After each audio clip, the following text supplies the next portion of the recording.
Damn, my eyes look phenomenal right now. Well, they always do, but just like especially in this lighting.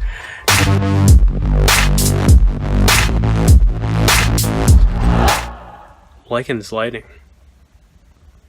I'm literally getting this from a window. A window in the neighbor's house across the way is reflecting the sunset.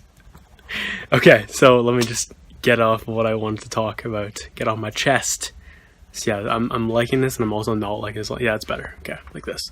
So I was just thinking, and I was listening to Gary, as per usual, Vaynerchuk, and I was thinking about, like, it irritates me that I do not have the money to allocate into Facebook ads, into Instagram influencers, into paying someone to video me and like create a daily vlog, stuff like that. Okay, and it's not like oh, woe is me. It's more like, fuck, I want to make it better.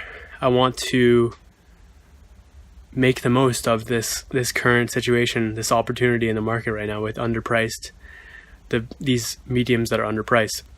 Specifically, like things like Facebook advertising, just looks so lethal from the outside, and apparently it's fucking amazing. So the reason I'm saying this though is, like, I was thinking about what Gary was saying about, like, how these companies, these big companies, are going to, like, figure it out at some point that all of these new advertising mediums and marketing mediums are effective. And that, like, frustrated me, because I'm like, fuck, that means I likely won't be able to hit these things in time, and then I'll miss out on the wave. But the reality is, there's always another wave coming. It's the way he talks about his past, like he was the first in so many things, not the first obviously, but he was in the start of the waves. Like, he was there for the beginning of AdWords. He was there before, he was there at the beginning of email marketing in like 95 or whatever the hell it was. Just he was there for the beginning of Twitter too. And there's just all these waves coming, and there's always going to be, like, Richard Branson talks about business. I think he says business opportunities are like a bus. There's always another one coming. And I think that's true with this as well. Meaning, I may not be able to squeeze out the value ahead of time before all of these huge companies get on board with all of these underpriced assets right now. But the reality is, if I am putting in the hard work, if I'm putting in the effort, if I'm staying current, if I'm fast following Gary, because he's just always on the trends and he knows what the fuck he's doing. Plus he's just working off so much data, and then I don't have that, so it's like I'm basically using his data from afar.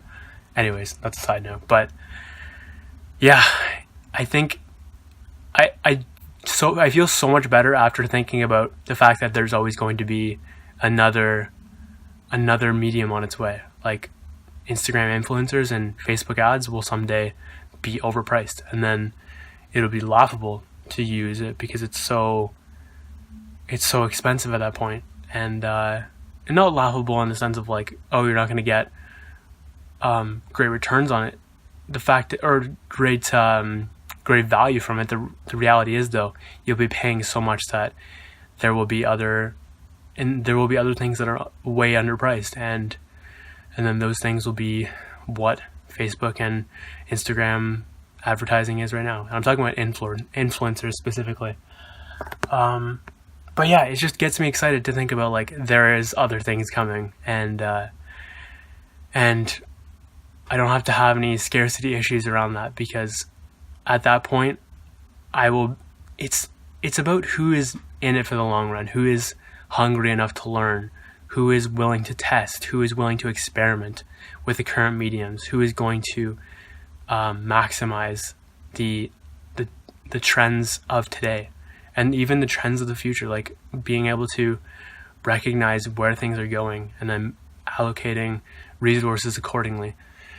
So yeah, all this to say, I am excited for when I do have the resources, because I'm going to be one of those people who are ahead of the curve in these things because I'm willing to put in the money and the time to understand them, to experiment with them, to do things differently.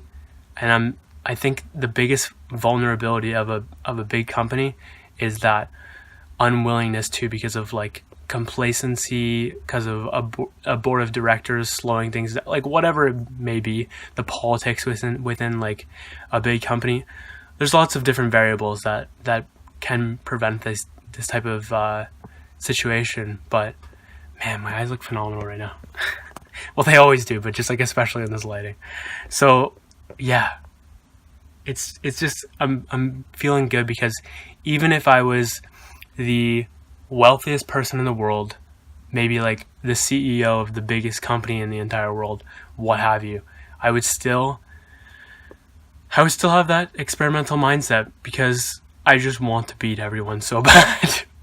It's a game to me. It's a sport, and like I don't know why you would not want to. I mean, like, yes, it does take some time and money and energy and mental energy and all that jazz, but it's about who wants to win more. It's about who is willing to bleed more, sweat more, even allow more. Like, it doesn't necessarily need to be pushed, but it can also be like, who is the least resistant? Who is willing to let the good stuff come in as well?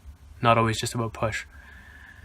But yeah, so I'm excited. I'm grateful for the fact that I will have that mindset probably forever, because the only way is up, baby. Martin Garrix.